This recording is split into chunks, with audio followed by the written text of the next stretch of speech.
morning, Broward County. Thank you for being with us on our monthly podcast. My name is Jason Smith. I am blessed to be the local president of Local 4321. And today I've got a very special guest with me.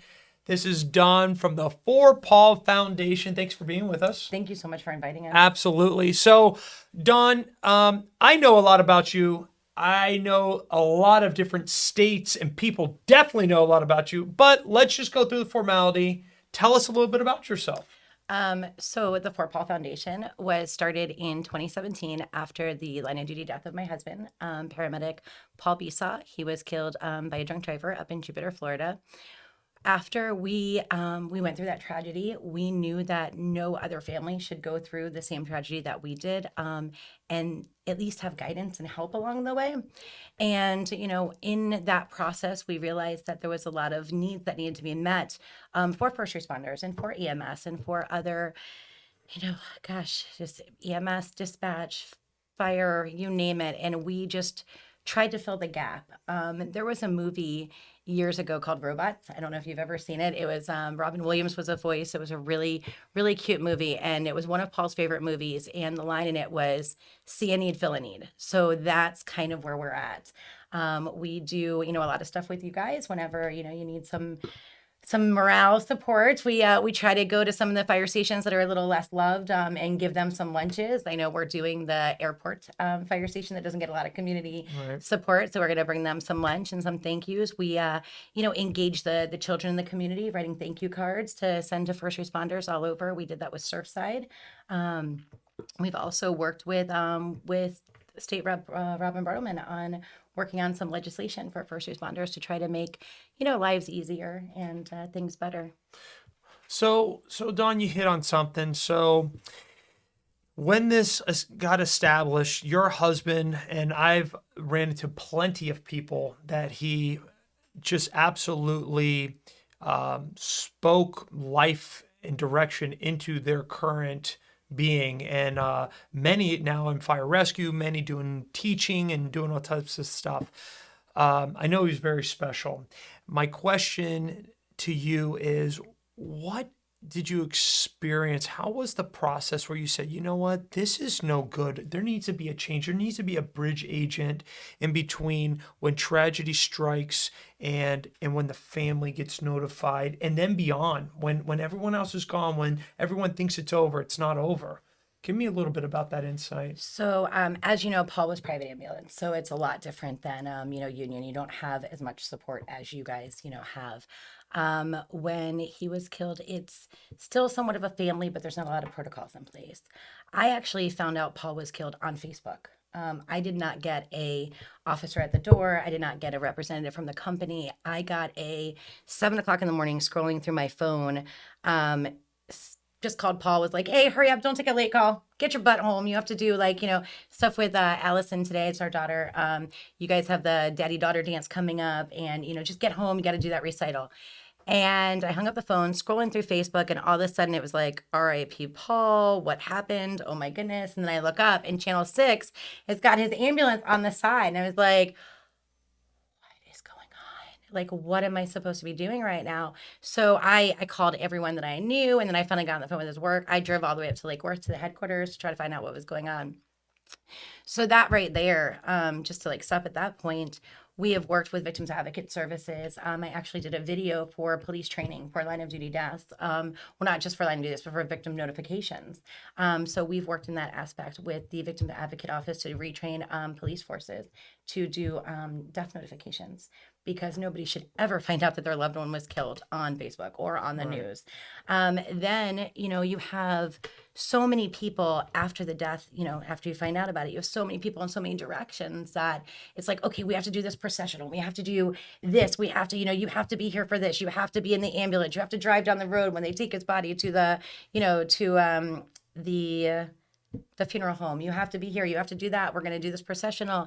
And you have all these people pulling you and telling you what you have to do. And you're just like, I need a minute. Like, my husband just died. Like, I need to figure out what I'm doing. I don't have to be told where to go and what to do. I just want to sit in my room and lock my door. But, you can't do that because there's, a show that goes with a line of duty death. Sure. So, that's kind of, we want to be there for families that are going through that, because we want to be an ear. We want to be someone to talk to, someone that knows what they're going through. And also, maybe be a bridge between them and the company, or, the department that they're with, and just say, hey, listen, you know what, not today. Like, let's give her 2 hours. Let's do 2 hours, or what can I help you with? And that's kind of where we've done that in a couple of other in other states. We've like jumped in and been able to like help between the family and also the department, and just kind of been a person there for them. And then after the fact, when everybody leaves, because everyone tells you, if you need anything, just call us. We'll be there for you. We're gonna, we got it from here, brother. We got it from here, and some of them really do. Some of them are amazing. Some of them really do. And some of them, most of them, go away. So, 6 months or a year after, if it comes Christmas time and it's like time to hang Christmas lights, you're in your garage and it's like, I don't want to hang the Christmas lights, but I have Allison, who loves Christmas, who loves decorating Christmas. So, luckily I called a friend, they came over, they helped me hang the Christmas lights. So that's something that we do as well. We just sort of sent out a memo right around Christmas time to line of duty deaths. We're doing that this year, and saying, hey, if you need some help, let us know. If it's something simple as Christmas lights, if it's dinner, if it's toys, whatever it is, we want to be there for you. And it's not just Christmas. So that's kind of where we fill the gap. Once we learn of a line of duty death, we reach out to the department, we reach out to the company, and we just tell them who we are, tell them what we can do. We try to get a contact with the family. If we can't, we write a letter first. As soon as it happens, then we wait a month, write another letter just to tell them who we are, because you're so inundated with everything, you don't know. Sure. And then 6 months, in a year, we still just write a letter and just say, hey, we're here. And we've had people a year and a half out that call us up and they're like, hey, we've been meaning to call you. It's just busy, but do you think you can help us with Susie's dance lessons? And, the money has run out, and my daughter danced and I really don't want to take that away from her. Can you help us? We can do that. We can help with baseball, we can help with dance, we can help with all of that stuff. So Yeah, your organization has been pretty amazing. I've been pretty afforded to see the outreach that you all did for our organization during the pandemic. Just reaching out, making certain that the calls were coming in, the men and women were responding, they were going back to their families, they were being just responding, and tons of things happening, and your organization was sort of thinking about us, and that was interesting. It was different. But what I want to do is I want to take a quick moment. I want to take a break. I want to talk about some of the sponsors. I want you guys to see some of our sponsors that are out there. And when we come back, I want to talk a little bit about, you hit on it, was community. And I want to hit on what your organization is doing in Broward County and afar. All right. So if you will, see some of our sponsors.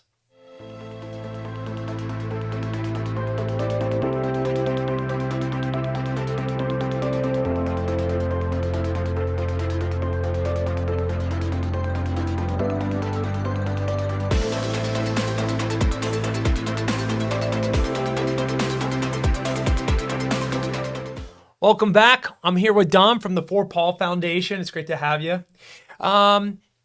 A lot of things going on, a lot of needs throughout the country, which you definitely are affecting not just the state of Florida or the city that you reside in. You're everywhere. Let's talk about the community. You hit on that. What are you doing in the community? Because you're there for the line of duty devastation piece that is absolutely something that I think your organization has carved in and becomes that bridge agent for. But then you turned a page in a different chapter to add to the robustness of the organization. Tell me a little bit about it. So one of the things that Paul was really big on education. Paul became an EMT the moment he turned 18. I mean, he knew that that's what he wanted to do. And he had to work real hard to pay for his EMT school. And then he decided that he wanted to be a paramedic. And then when he passed away, he was working on his nursing degree. And those are all things that he worked full time to get to. So he didn't have a lot of support, a lot of handouts. And then we found out in the community that there's really not a lot of scholarships or support. If you want to be a firefighter, a first responder, an EMT, a paramedic, there's no scholarships because people don't look at that as a degree. It's just kind of, like going to be almost like a trade. So Sure. there's not a lot of scholarships out there.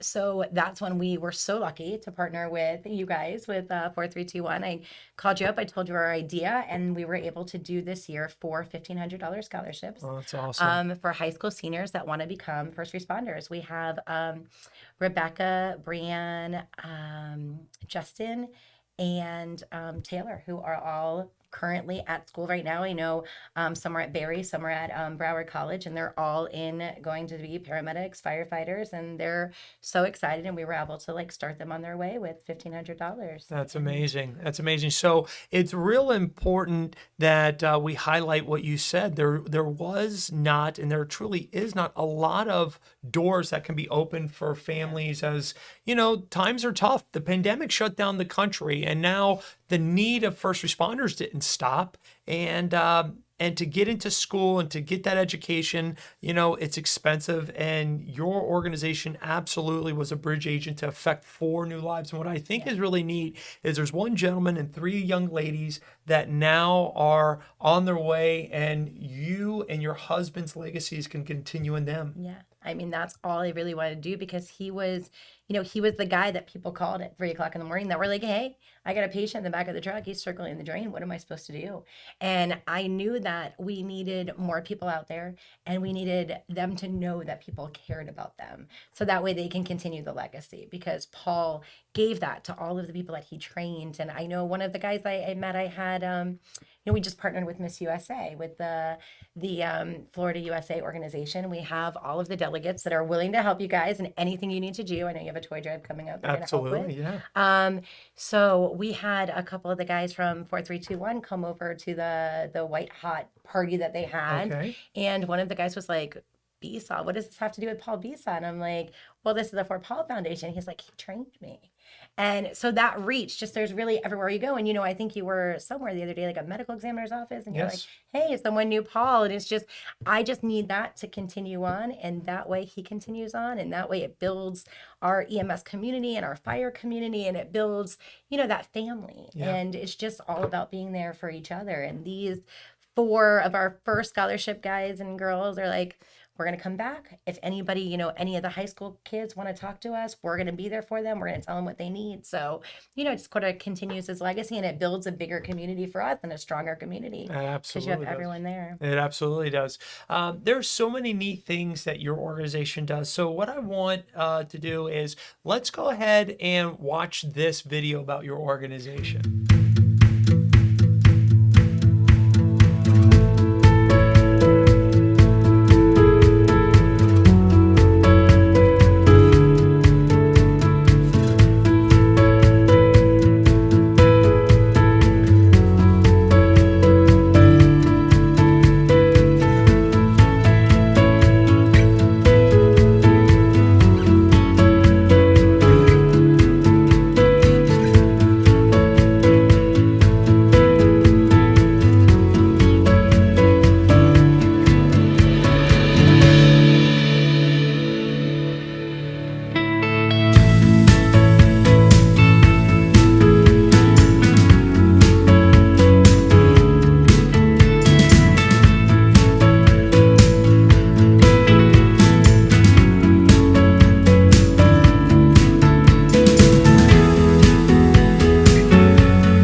So that video definitely, I don't think, does justice also to just some of the extras that are behind the scenes. So tell me about this. You found a need, you filled the need, and I think you're doing something very neat.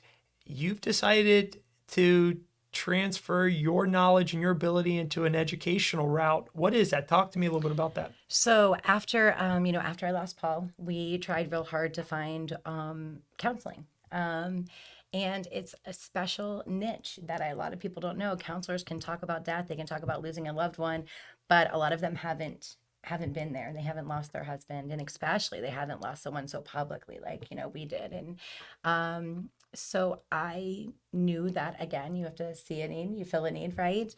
So I went back to school. I'm at Carlos Albizu University in Miami. I am in graduate school. I am working on my master's. I actually start practicum next semester. So I will start seeing patients, and we're going to start working with patients that have suffered trauma and PTSD, working with the fire community, working with EMS and line of duty death families. So we're going to bring that full circle, because I feel like I definitely could go and help now, but now I'm going to have the accreditation and the schooling and everything behind me so I can make a bigger difference. Oh my gosh. There's no absolute way to say you will absolutely be able to make a difference. 2022 around the corner, sort of knocking on the door. What is the big plans? What do you see happening at the For Paul Foundation? So we are getting bigger and bigger. I mean, we just started with, hey, let's do a dinner, right? That's what we started. And my friend, my friend Anthony has a restaurant, and he was like, oh, I'll give food. And what restaurant? Who's Anthony? Talk to me about this amazing friend. Anthony at Antonio's in Davie. You've been there Oh, because I I've have. coordinated food to be picked up. Yes. He will kill me if he hears this, because he never wants any recognition whatsoever.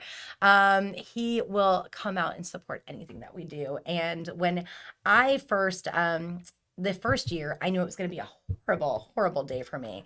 And so it's like, if I can make other people smile and I can make them happy, it might make me smile. So it was pure selfish why I started doing all of this. I was like, if I can make other people happy, I'll be happy. And so I called Anthony. I was like, hey, I think I want to feed some people, maybe feed some homeless people. He's like, Dawn, why are you feeding homeless people? Why are you not feeding first responders? And I'm like, you know what? You're right. You're totally right. Why are we not doing this? How do we do this? Do we just bring the food to the station? So I got in touch with a good friend of mine, Mary, who's Mary. Yes. She's a commissioner in Weston.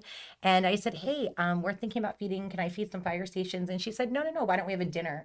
And I said, okay. So Bonaventure Town Center was amazing. And they opened up a room. We had firefighters and police officers, and they're crazy, came out and had this dinner.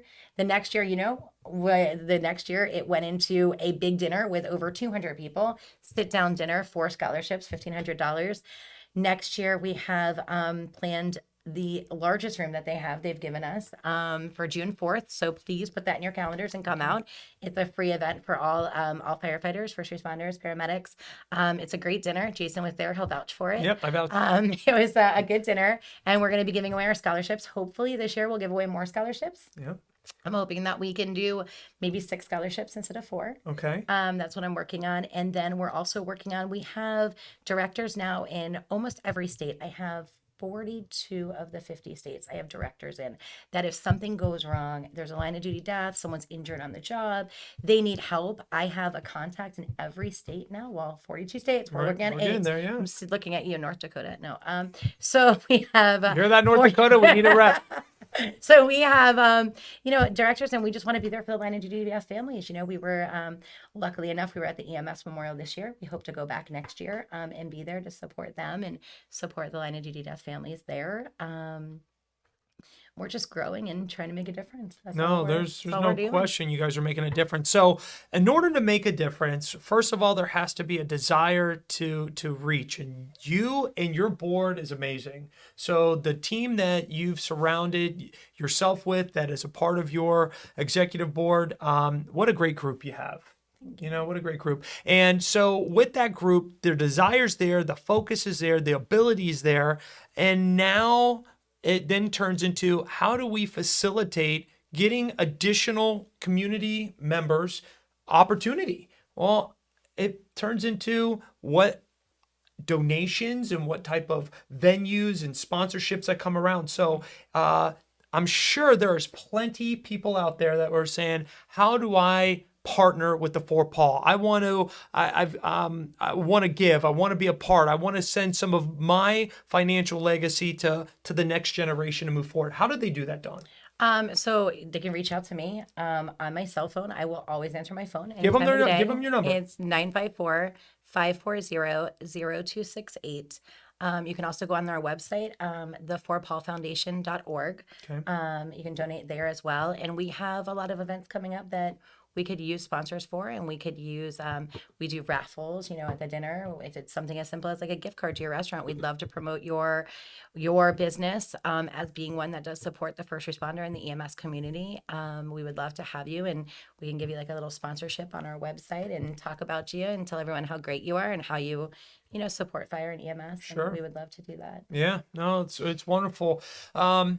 All I can say is, wow, there's a lot of things that happen in one's life, and to take it and then to bring it to the level that you have done is absolutely amazing. Tell us, what does Allison want to be when she grows up? So my daughter, Allison, is 10, and she, for the longest time, wanted to be a surgeon.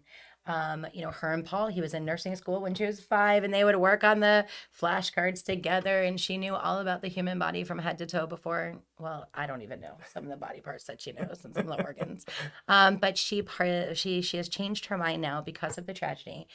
She said, I don't ever want to tell anyone that their family member is dead, that I wasn't able to save them. So I really would like to be a medical examiner. Wow. So starting at age 7, she has now wanted to be a medical examiner. She bugs everyone about it. I know Jason has been asked numerous times if he can get her a walkthrough or a tour of the morgue. Yep. She really wants to get in there. Yes. And she's just an amazing child. Yes. I mean, for everything that she's been with, she comes out to all of our events, and she helps out as well. Absolutely.